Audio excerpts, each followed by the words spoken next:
ఏసే పరిష్కారము అనుదిన Bible television కార్యక్రమం ప్రేక్షకులందరికీ యేసుక్రీస్తు వారి కృపగల నామమున వందనాలు. ప్రభువునందు ప్రియ దేవుని బిడ్డలారా, నేటి దినము పాస్టర్ కారుపాటి శ్యామ్ సాగర్ గారి ద్వారా సామెతల గ్రంథమును ధ్యానం చేసుకుందాము. మీరందరూ బైబిల్తోనూ నోట్బుక్తోనూ సిద్ధపడి ఉంటే నిన్నటి దినాన మేము మీకు అందించిన క్విజ్ నెంబర్ 162లోని ప్రశ్నలు మరోసారి చదువుతారండి. తొందరగా రాసుకోవడానికి ప్రయత్నం చేయండి.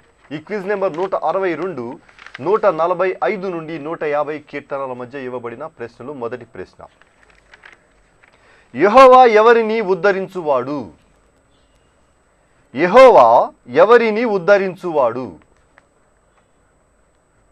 రెండో ప్రశ్న, ఆయన ఎన్నడూను మాట తప్పనివాడు.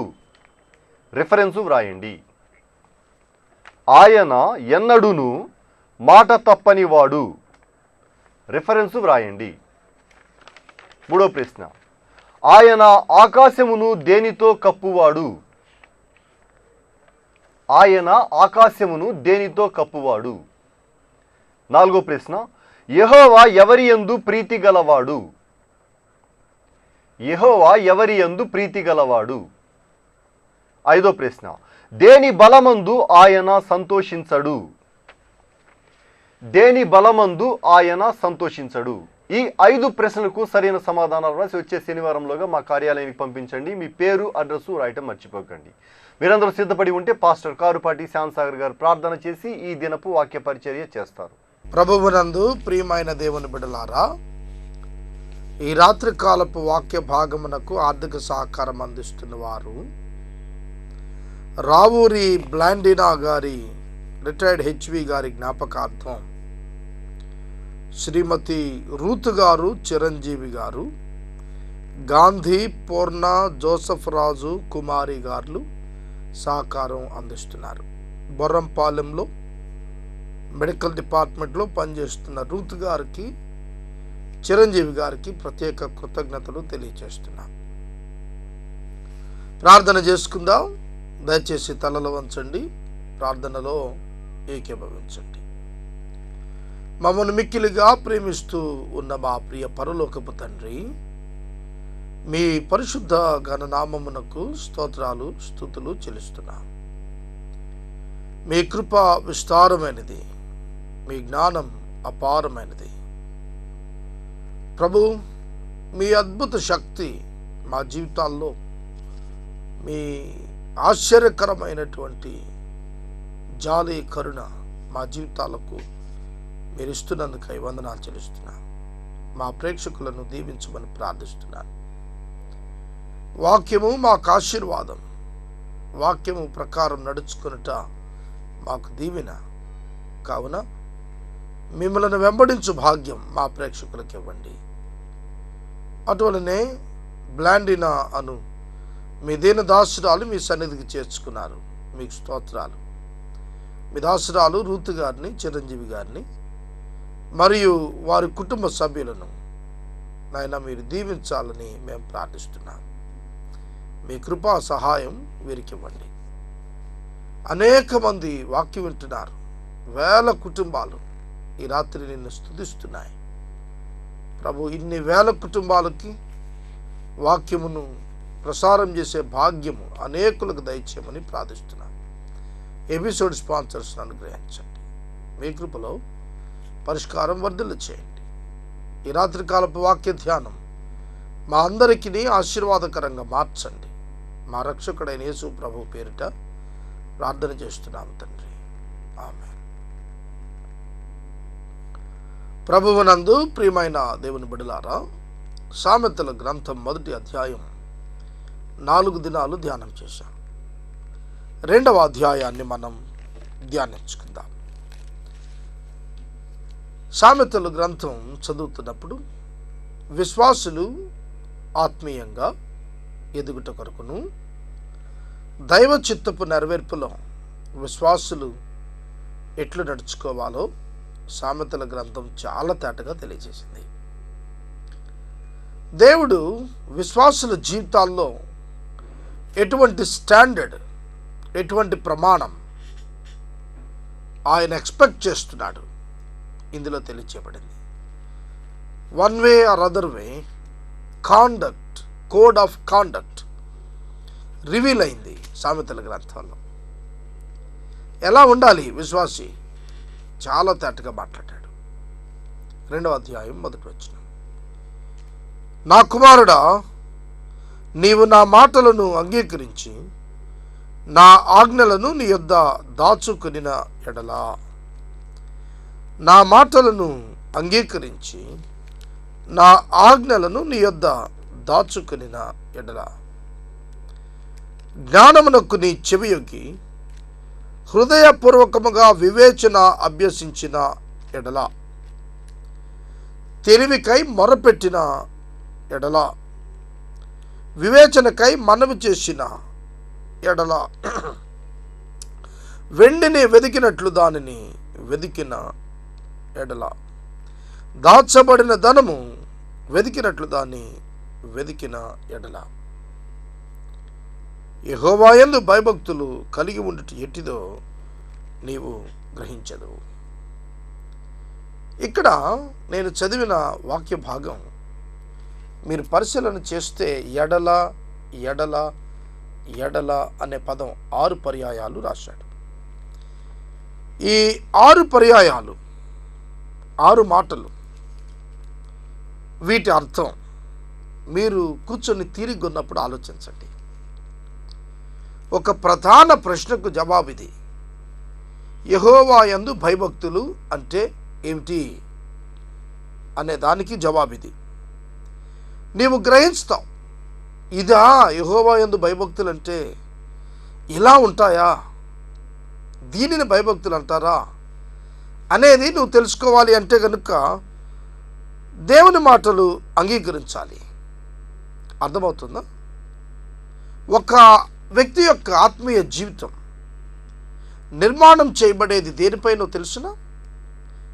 Not on experiences, only on the word of God and the scriptures. అనుభవాల మీద జీవితం కట్టకండి. వారి ప్రార్థిస్తే అట్లా అయిందట కాబట్టి నాకు అట్లా అవ్వాలి, వీరు ఇట్లా చేశారట అలా జరిగిందట, ఇవి కొన్ని అనుభవాలు. వీటిపై నిర్మాణం చేయొద్దు. Build your life on the word of God. దేవుని మాటపై మీ జీవితం నిర్మాణం చేసుకోండి. వాక్యంలో చెబుతున్న మాట ఏమిటి? నీవు నా మాట అంగీకరించి, చూస్తున్నారా? First you must accept the word of God as it is. ఎట్లా వాక్యం ఉందో కలిపి చెరపకుండా అలానే అంగీకరించాలి. Fundamental basic for spiritual life. ఆధ్యాత్మిక జీవితానికి ప్రాథమికమైనటువంటి సూత్రం ఏమిటంటే బిలీవ్ అండ్ యాక్సెప్ట్. నమ్మండి, అంగీకరించండి దేవుని మాటను. నా కుమారుడా అని పిలుస్తున్నప్పుడు ఇట్ ఇండికేట్స్ ద రిలేషన్షిప్. సంబంధాన్ని తెలియజేస్తుంది, తండ్రి కుమారుల సంబంధం. విశ్వాసులు అర్థం చేసుకోవచ్చు. యోహాను సువార్త 1వ అధ్యాయం, ఎందరూ తను అంగీకరించిరో వారికందరికీ తన కుమారులు అవటానికి దేవుడు అధికారం ఇచ్చాడు. యెహోవా యందు భయభక్తులు కలిగి ఉండటం అంటే ఏమిటో ఒక తండ్రికి కుమారుడు చెప్పినట్లుగా సొలొమోను చెప్తున్నప్పుడు ఇది దేవుని యొక్క వాక్యంగా మనం నేర్చుకుందాం. పరిశుద్ధాత్ముడు రాయిస్తున్నాడు, దేవుని మాట అంగీకరించండి, ఆయన ఆజ్ఞలను హృదయంలో ఉంచుకోండి. దేవుని ఆజ్ఞలు హృదయంలో ఉంచుకోవాలి. నీ నరాల దేవుని యొక్క ఆజ్ఞలు జీర్ణమైతే, దేవుని ఆజ్ఞలు నీ అంతరంగంలో భాగమైపోతే నీకు అర్థమవుతుంది దేవుని యొక్క మాట ఏమిటి, దేవుని ఆజ్ఞ ఏమిటి, దేవుని ఆజ్ఞ నేను ఎట్లా పాటించాలి, నేను నడుస్తున్న మార్గం ఆజ్ఞలకు అనుకూలంగా ఉందా లేదా అనేది మన అంతరంగంలోనే మనకు తెలిసిపోతుంది. జ్ఞానమునకు నీ చెవియొగ్గి హృదయపూర్వకముగా వివేచన అభ్యసించిన ఎడల. వివేచన అభ్యసించాలి. ఈ మాట విన్నారా?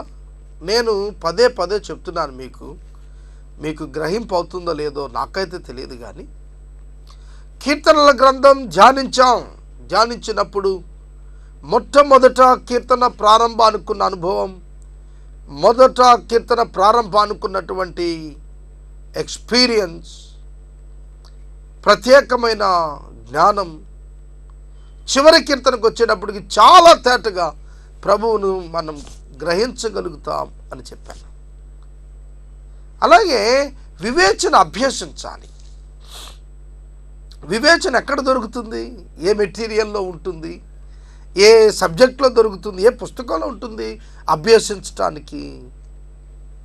వివేచన అభ్యసించాలి అనగా నీ జీవితం అట్టి అనుభవానికి ఎదగాలి. నీవు వాక్యమును అంగీకరించి నీవు ఆజ్ఞలను హృదయంలో పెట్టుకుంటే నీవు నడుస్తున్న త్రోవలలో నీకు ఒక అభ్యాసం వస్తుంది. ఆ అభ్యాసం పేరు వివేచన. You will know what to do, what not to do. నీకు ఒక వివేచన వచ్చేస్తుంది. ఇది చేయవచ్చు, నేను ఇది చేయకూడదు, ఇది చేయవచ్చు, ఇది చేయకూడదు. అదే వివేచన. ఇది దేన్ని బేస్ చేసుకుని ఉంటుంది? వాక్యాన్ని బేస్ చేసుకుని ఉంటుంది. కాబట్టి నీకు వాక్యముపై పరిజ్ఞానం ఉంటే, ఆజ్ఞలను గురించిన పరిపూర్ణ అవగాహన ఉంటే నీవు వివేచనను అభ్యాసం చేసుకుంటావు. చూస్తున్నారా దేవుని యందు భయభక్తులు అంటే ఎంత అర్థం ఉందో? మన జీవితంలో మనకి ఇటువంటి అనుభవం ఉందా? మనం ఉదయం లేచింది మొదలు రాత్రి పడకకు వెళ్ళే లోపట అనేకమైన పనులలో ఇన్వాల్వ్ అవుతుంటాం. అనేక పరిస్థితులు గుండా వెళుతూ ఉంటాం. కొన్నిసార్లు ఒంటరిగా, కొన్నిసార్లు కుటుంబ పరంగా, కొన్నిసార్లు సమాజ పరంగా, కొన్ని ఇష్యూస్లో మనం అటాచ్ అవుతూ ఉంటాం, కలిసిపోతుంటాం. వాటి మధ్య నీ ప్రవర్తన గమనించబడుతోంది. వాటి మధ్య నీ ప్రవర్తన నీవు కాపాడుకోవాలి. కనుక ఉదయం లేచింది మొదలు రాత్రి పడుకునే వరకు దేవుడిచ్చిన ఒక దినపు కాలంలో నీవు దేవుని యందు భయభక్తులు కలుగున్నావో లేదో నీవెరుగునట్లుగా నీవు దేవుని వాక్యమునకు లోబడటం, ఆజ్ఞల చొప్పున నడవటం, దైవ చిత్తాన్ని గ్రహించి దాని చొప్పున గడపటం నీ వ్యక్తిగత జీవితాన్ని అద్భుత రీతిగా మరలుస్తుంది, ఆశ్చర్యకరంగా డెవలప్ చేస్తుంది.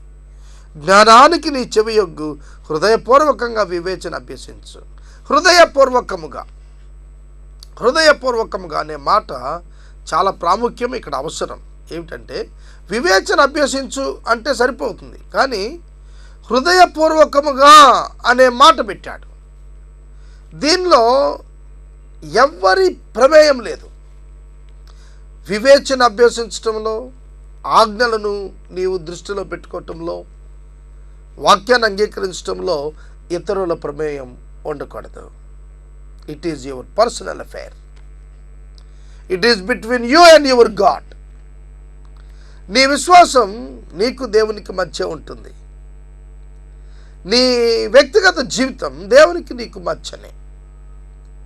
కాబట్టి ఇక్కడ హృదయపూర్వకంగా అని రాస్తున్నాడు. నిజమే, హృదయపూర్వకంగా ఒక వ్యక్తి పూనుకోకపోతే ఏ పని చేయలేడు. అన్యమనస్కుడిగా చేస్తే, ద్విమనస్కుడిగా చేస్తే ఎవడు ఒక కార్యాన్ని సంపూర్ణంగా ఆచరించలేడు. దేవుని యందు భయభక్తులు నీకు నేర్చుకోవాలంటే నీ హృదయంలో డివిజన్ ఉండకూడదు,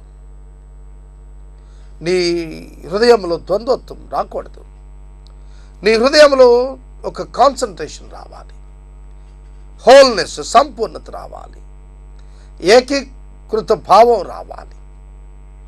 అప్పుడు నువ్వు సక్సెస్ అవుతావు. హృదయపూర్వకంగా చేయకపోతే ఏ పని అయినా కూడా ఫెయిల్ అయిపోతుంది. పరిష్కారం హృదయపూర్వకంగా చేస్తున్నా. మా మిషన్లో ఉన్న ప్రతి ఒక్క వ్యక్తి హోల్ హార్టెడ్గా, కంప్లీటెడ్గా, డివోటెడ్గా, డెడికేటెడ్గా, ఎంత సమర్పణతోనో వారు పనిచేస్తున్నారు. అందుకే ఉన్నత సేవ జరుగుతోంది. ప్రియమైన దేవుని బిడ్డలారా, మీరైనా మీ బిడ్డలైనా హృదయపూర్వకంగా వివేచన అభ్యసించాలి అంటే వాక్యమును హృదయపూర్వకంగా నేర్చుకోవటం ప్రారంభించాలి. క్రైస్తవులు ప్రభువులో ఎదగలేకపోవట కారణం ఏంటో తెలుసా? రిసోర్సెస్ లేక కాదు, వనరులు లేక కాదు, హృదయం లేకనే. దేవుడు ఇవాళ ఎన్ని టీవీ ప్రోగ్రామ్స్ ఇచ్చారు, ఇవాళ ఎంత ఇంటర్నెట్ మెటీరియల్ ఇచ్చారు, ఇవాళ ఎంత లిటరేచర్ రిలీజ్ అవుతోంది బైబిల్ మీద. కానీ ఇంకా ఓనమాలు రాని పరిస్థితి క్రైస్తవులో కనపడుతోందండి. కారణం ఏమిటంటే భయభక్తులు లేకపోవటం, అభ్యాసం లేదు. అభ్యసించాలి, అనుభవంలో అభ్యసించాడు. ఆధ్యాత్మిక పాఠాలు అనుభవములో నేర్చుకుంటే స్థిరంగా ఉంటాయి. పుస్తకాల్లో నేర్చుకున్నాయి మర్చిపోతాం, కానీ అనుభవంలో నేర్చుకున్నాయి స్థిరంగా ఉంటాయి. అందుకనే దేవుడు పుస్తకాల్లో నుండి నేర్పించడు, అనుభవాలు గుండా నేర్పిస్తాడు. నేను ప్రార్థించేటప్పుడు ప్రభువు ఇది ఇస్తారు అని కాదు, ఇచ్చారు అని గొప్ప విశ్వాసం, గొప్ప నమ్మికతో ప్రార్థించిన అనుభవాలు ఉన్నాయి. ఎన్నో పొందాను ప్రభువు నుండి. సోదరుడా, సోదరి, మనఃపూర్వకంగా నేర్చుకో. తదుపరి వచనం, తెలివికై మొరపెట్టు, వివేచనకై మనవి చేయి. తెలివికై మొరపెట్టాలి. మొరపెడుతున్నారా? మొరపెట్టండి. దేవుని యొక్క జ్ఞానం ఎంత గొప్పదో తెలుసునా? ఈ మధ్యన పేపర్లో రకరకాలైన నూతనంగా కనుగొనబడిన జంతువులు ఫోటోలు వేస్తున్నాడు. ఓసర వెళ్ళి రంగులు మారుస్తూ ఉన్నది. అలాగే పక్షులు వేల కిలోమీటర్లు నాన్ స్టాప్గా ఎగురుతున్నవి, ఇవన్నీ వేస్తున్నాడు. అలాగే గ్లోబల్ వార్మింగ్ని గురించి కూడా టీవీ మీడియాలో చూపిస్తున్నాడు. ఇవన్నీ చూస్తున్నప్పుడు దైవ జ్ఞానం ఎంత గొప్పదంటారు. ఎంత ఆశ్చర్యం అండి. సముద్రంలో ఉన్న కొన్ని వేల రకాల జాతుల జీవరాశులు, వాటి ఉనికి, వాటి యొక్క పరిమాణం, వాటి యొక్క జీవన విధానం, ఇవన్నీ ఆలోచిస్తున్నప్పుడు ఆయన తెలివి ఎంత గొప్పది. తెలివి తక్కువ వాడు అని ఎవరైనా నిన్నంటే వెంటనే యేసయ్య పాదాలు పట్టుకో, తెలివి గలవానిగా చేస్తాడు. ఏమిటి తెలివి? వాక్యం ఎరగటమే తెలివికి మూలం. భయభక్తులే తెలివికి మూలం. తెలివి అంటే ఏమీ కొత్తగా ఏం కాదు. ఈ పరిస్థితిలో నేను ఎట్లా ప్రవర్తించి క్షేమంగా ఉండాలి, ఈ పరిస్థితిలో నేను ఎట్లా ప్రవర్తించాలి, నేనెట్లు క్షేమంగా ఉండగలను, నేనెట్లు యథార్థత కాపాడుకోగలను, అదే తెలివితేటలు. తెలివి వేరు, దొంగ తెలివి వేరు. నేనెట్లా how to escape from the situation, that is not the real thing. అది కాదు తెలివి అంటే. నీవు ఇన్వాల్వ్ అయినప్పటికీ నిరీక్షణ కలిగి ఇన్వాల్వ్ అవ్వాలి సమస్యలో, అది తెలివి అంటే. తెలివి కొరకు మొరపెడుతున్నారా చిన్న బిడ్డలు, యవనులు? వాక్యం వింటున్నారా? తెలివి కావాలి అంటే మీరు ప్రార్థన చేయాలి. వివేచన కొరకు ఏం చేయాలి? మనవి చేసుకోవాలి. మనవి చేయండి, మొరపెట్టండి, ప్రార్థించండి, ప్రార్థనా జీవితం పెంపొందించుకోండి. ప్రార్థన పెంపొందించుకోండి. యవన బిడ్డలారా, మీరు ప్రార్థనాపరులుగా అయితే దేశానికి క్షేమం, ప్రజలకు దీవెన, మీ వలన సమాజానికి ఒక ఉన్నత మేలు దాచబడి ఉంటుందని మర్చిపోకండి. ప్రార్థనాపరులు కండి. ఒక దినంలో మీరు ఎంతసేపు ప్రార్థన చేస్తున్నారు? 3 సార్లు గ్యారంటీగా ప్రార్థన చేస్తానన్నాడు ఒక ఆయన. ఏమిటో అంత గ్యారంటీ అంటే అన్నాడు, ఉదయం బ్రేక్ఫాస్ట్, మధ్యాహ్నం లంచ్, ఈవినింగ్ సప్పర్, 3 సార్లు ప్రార్థన చేస్తానన్నాడు. అది కాదండి ప్రార్థన. దేవా తిన్నది అరిగించు, తిను పదార్థాలు చేసిన వారిని దీవించు, అది కాదు ప్రార్థన. నీ ప్రార్థన దేశాన్ని ఉద్ధరించేటువంటిది ఉంటుంది. నీ ప్రార్థన, నీ మనవి తెలివినివయ్యా అని నీవు చేసే ప్రార్థన, వివేచననివయ్యా అని చేసే మనవి నీకే కాదు అనేకులకు ఆశీర్వాదం. నేను ప్రార్థన చేస్తున్నాను, దేవా నన్ను అద్భుతమైన జ్ఞానం ఇచ్చి వాడుకోనైనా ప్రజల సమస్యల నుండి బయటకు రావటానికి నేను ఉట్టుట్టి మాటలు చెప్పే వ్యక్తిగా కాక, నేను మాట్లాడుతున్న ప్రతి మాటలోని అద్భుత శక్తి చేత ప్రజలు లేచి అభివృద్ధి చెందేటట్లు చేయమని ప్రార్థిస్తున్నాను. సోదరుడా, సోదరి, మొరపెట్టడం నేర్చుకుందాం. ఉదయకాలమున మొరపెడదాం, సాయంకాలమున మొరపెడదాం, రాత్రి జాములలో మొరపెడదాం. మన ప్రార్థనా జీవితం, మన మోకాళ్ళ అనుభవం మన అంతరంగాన్ని బలపరుస్తుంది.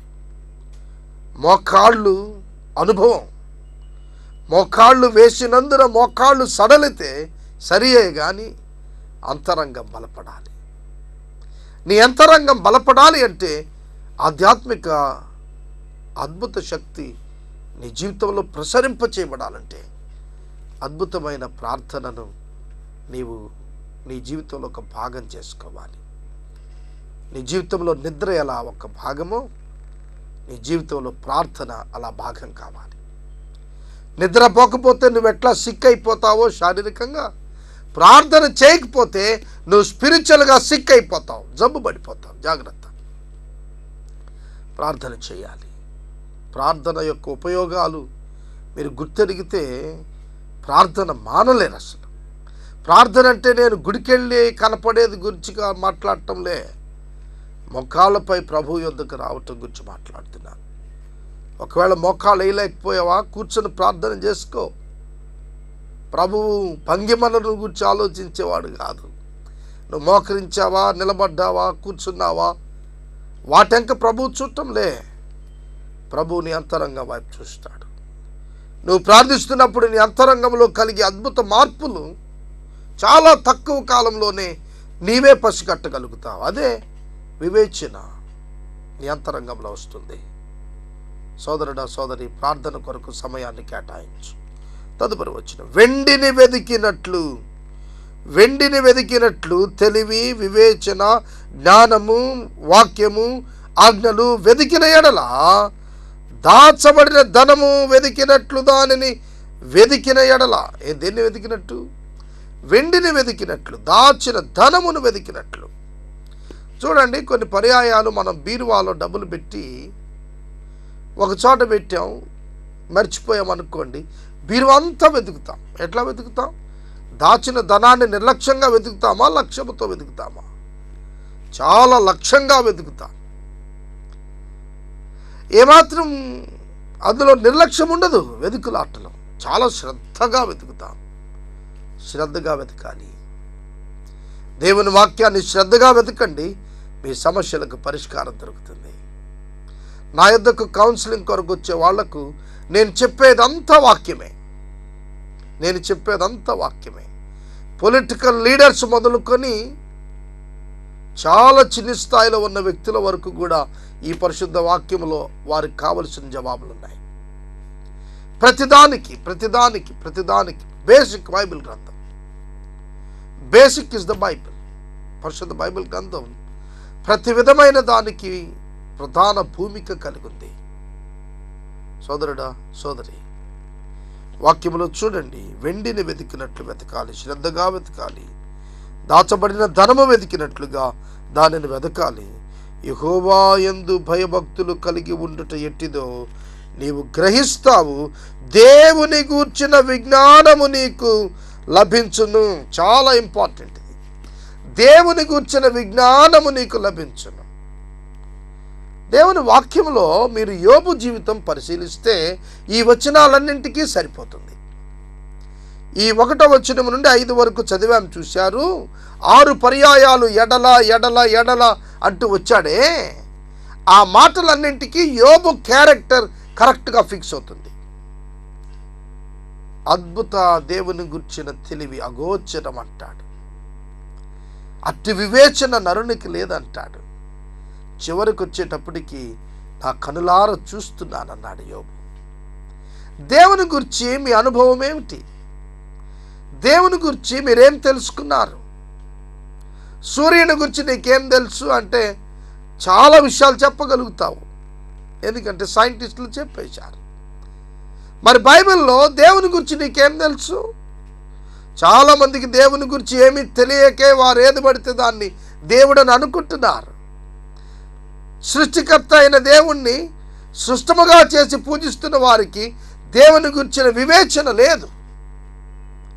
దేవుడు అంటే ఇది, ఈయన ఇట్లుంటాడు, ఈయన ఆది నుండి ఉన్నవాడు, ఆది అంతాలు లేవు ఆయనకు. ఇలా ఒక దేవుని గురించిన అద్భుతమైన వివేచన దేని ఎందుకు కలుగుతుంది? భయభక్తులు ఎందుకు కలుగుతుంది? ఏమిటి భయభక్తులు? వాక్యాన్ని అంగీకరించడం వలన ఈ అనుభవం వస్తుంది. అభ్యాసం చేయాలి. వాక్యము పదే పదే చదవండి. పరిశుద్ధ బైబిల్ గ్రంథం ఇట్స్ నాట్ ఎన్ స్టోరీ, ఒక స్టోరీ కాదు, ఇదేదో చరిత్ర గ్రంథం కాదు. ఇది దేవుని హృదయం నుండి వచ్చిన మాట, దేవుడు మానవుల కొరకు ఏర్పాటు చేసిన బాట. సోదరుడా, సోదరి, దేవుని గురించిన విజ్ఞానము నీకు కలుగుతుంది. జ్ఞానము, విజ్ఞానము, విజ్డమ్, విజ్ఞానం, సైన్స్, దేవుని గురించిన విజ్ఞానం నీవు గుర్తిస్తున్నావా? రుజువులతో కూడినదండి విజ్ఞానం, రుజువులతో కూడినది విజ్ఞానం. లోకమంతా రుజువే దేవుని జ్ఞానానికి. దానిని చూచే విజ్ఞానం నీకుందా? నీకుందా? ప్రియమైన దేవుని బిడ్డలారా, అద్భుతం. ఈ ఒక్క మాట విజ్ఞానం మీద మాట్లాడచ్చు మనం ఒక ఎపిసోడ్ అంతా. ఆలోచించండి, ఎంత గొప్ప దేవుడు, ఎటువంటి ఆశ్చర్యకరమైన రుజువులు ఈ లోకంలో ఉంచాడు. స్పేస్ చూడండి, ఎంత ఆశ్చర్యకరమైన రుజువు. ఆకాశ విశాలం చూడండి, ఎంత ఆశ్చర్యకరమైన రుజువు. ఆకాశంలో మూట కట్టబడి ఉన్న సముద్రపు జలాలను చూడండి. ప్రస్తుతం శాస్త్రవేత్తలు అడ్మైర్ అయిపోతున్నారు. బైబిల్ ఎప్పుడు రాశాడు? ఆదికాండం 1వ అధ్యాయంలోనే రాశాడు. మోషే క్రీస్తు పూర్వం 1445వ సంవత్సరంలో రాశాడు ఆకాశంలో నీరుందని.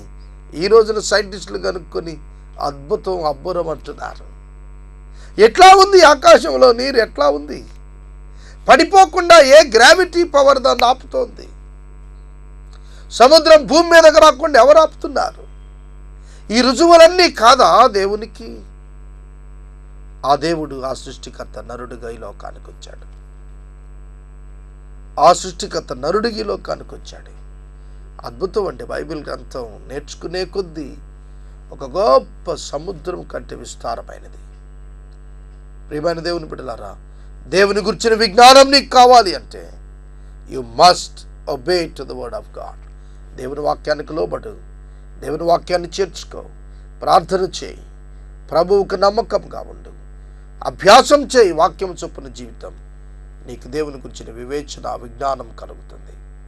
ఈ రాత్రి కాలపు వాక్య భాగమునకు ఆర్థిక సహకారం అందించిన వారు హైదరాబాద్ నివాసి Shrimati Ravuri Blandina retired health visitor గారి జ్ఞాపకార్థం శ్రీమతి రూత్ గారు, చిరంజీవి గారు, గాంధీ గారు, పూర్ణ గారు, జోసఫ్ రాజు గారు, కుమారి గారు సమర్పిస్తున్నారు. బొర్రంపాలెం నివాసి రూత్ గారు, చిరంజీవి గారికి ప్రత్యేక కృతజ్ఞతలు తెలియజేస్తున్నారు. రేపటి వాక్య ధ్యానంలో 6వ వచనం నుండి ధ్యానం చేద్దాం. ఎపిసోడ్ స్పాన్సర్ కావాలి, ముందుకు రమ్మని ప్రభు పేరట మనవి చేస్తున్నాను. మనము ఇంతవరకు పాస్టర్ కారుపాటి శ్యామ్సాగర్ గారి ద్వారా సామెతల గ్రంథమును ధ్యానం చేసుకున్నాము. ఈ కార్యక్రమం ద్వారా మీరు పొందుకునిచున్న ఆత్మీయ మేలులు ఒక ఉత్తరం ద్వారా మాకు తెలియజేయండి. మీ ప్రార్థన మనవులు మాకు తెలియజేస్తే సోమవారం నుండి శనివారం వరకు మా కార్యాలయంలో ఏర్పాటు చేసిన 6 గంటల ప్రార్థనా శిబిరంలో మీ కొరకు ప్రత్యేకంగా ప్రార్థిస్తాము. మీ కుటుంబ పక్షముగా ఒక ఎపిసోడ్ ప్రసారం చేయాలనుకున్నారు మాకు తెలియచేయండి. అలాగే ఈ కార్యక్రమానికి ప్రతి నెల 100 రూపాయలు కానీ, 50 రూపాయలు కానీ, 25 రూపాయలు కానీ ఆర్థిక సహకారం అందించాలనుకునేవారు మాకు తెలియజేస్తే మా సిబ్బంది మీ గృహాలను దర్శిస్తారు. ఏసే పరిష్కారము ప్రేక్షకులకు ఒక ప్రత్యేకమైన ఆహ్వానము. ఏలూరులో పత్తేబాదాలో వేదరాజు సినిమా హాల్ ఎదుట ఉన్న గ్యాస్ గోడౌన్ ప్రక్కన పాస్టర్ కారుపాటి శ్యామ్సాగర్ గారి చేత నిర్వహింపబడుతున్న బెరాకా ప్రార్థన క్రీస్తు సహవాసానికి మిమ్మల్ని అందరినీ ప్రేమపూర్వకంగా ఆహ్వానిస్తూ ఉన్నాము. ఆదివారపు ఆరాధన ఉదయం 10 గంటల నుంచి 1 గంట వరకు ఉంటుందండి. క్విజ్ నెంబర్ 162లోని ప్రశ్నలు మరోసారి చదువుతున్నానండి, తొందరగా రాసుకోవడానికి ప్రయత్నం చేయండి. ఈ క్విజ్ నెంబర్ 162 145 నుండి 150 కీర్తనల మధ్య ఇవ్వబడిన ప్రశ్నలు. మొదటి ప్రశ్న, యెహోవా ఎవరిని ఉద్ధరించువాడు? యెహోవా ఎవరిని ఉద్ధరించువాడు? రెండవ ప్రశ్న, ఆయన ఎన్నడును మాట తప్పనివాడు. రిఫరెన్స్ వ్రాయండి. ఆయన ఎన్నడును మాట తప్పనివాడు. రిఫరెన్సు వ్రాయండి. మూడో ప్రశ్న, ఆయన ఆకాశమును దేనితో కప్పువాడు? ఆయన ఆకాశమును దేనితో కప్పువాడు? నాలుగో ప్రశ్న, యెహోవా ఎవరి యందు ప్రీతి గలవాడు? యెహోవా ఎవరి యందు ప్రీతి గలవాడు? ఐదో ప్రశ్న, దేని బలమందు ఆయన సంతోషించడు? దేని బలమందు ఆయన సంతోషించడు? ఈ 5 ప్రశ్నలకు సరైన సమాధానాలు రాసి వచ్చే శనివారంలోగా మా కార్యాలయానికి పంపించండి. మీ పేరు, అడ్రస్సు రాయటం మర్చిపోకండి. ముగింపు ప్రార్థన ఆశీర్వాదాలతో ఈ కార్యక్రమాన్ని ముగించుకుందాం. ప్రార్థన చేసుకుందాం. తలలో వంచండి, ప్రార్థనలో ఏకీభవించండి. మమ్మల్ని మిక్కిలిగా ప్రేమిస్తున్న మా ప్రియ తండ్రి, మీకు స్తోత్రాలు. దేవా, మిమ్మల్ని గూర్చిన విజ్ఞానం లభిస్తుందని వాక్యం తెలియచేస్తోంది. అనేకులు ఇది అనుకుంటున్నారు దేవుని గురించి తెలుసుకోవటం అసాధ్యమని. అది పొరపాటును గుర్తించి revealed truth word of God, బయలుపరచబడిన సత్యమైన నీ వాక్యులు బైబిల్ నందు వారు పఠించి నిన్ను తెలుసుకుంటాను సహాయం చేయమని ప్రార్థిస్తున్నాను. రూత్ గారి కొరకు, చిరంజీవి గారి కొరకు, గాంధీ గారు, పూర్ణ గారు, జోసఫ్ రాజు, కుమారి గారి కొరకు స్తోత్రాలు. వీరిని దీవించండి. ఈ కుటుంబం వల్ల అనేకులు ముందుకొచ్చి ఎపిసోడ్స్ నిర్వహించడానికి సహాయం చేయండి. విదేశీ సహాయం లేకుండా ప్రభు సాగుతున్న పరిచర్యకు మీరే సహాయకులని మీరు రుజువు చేస్తున్నారు. ఈ పరిచర్యను దీవించండి. అటువలనే మా ప్రేక్షకులను దీవించి ఆరోగ్యం, శక్తి, బలం, దీర్ఘాయుష్ ఇవ్వండి. అవసరాలు ఉన్నవారికి కృపనివ్వండి. వేసవి నుండి బిడ్డలు తప్పించండి. కృపా సహాయం ఇవ్వండి. యేసయ్య ద్వారా అడుగుచున్నాం తండ్రి, ఆమేన్. మన తండ్రి అయిన దేవుని ప్రేమ, కుమారుడైన యేసయ్య కృప, పరిశుద్ధాత్మ దేవుని యొక్క అన్యోన్య సహవాసం సదాకాలము మనకందరికీ తోడై ఉండునుగాక. ఆమేన్.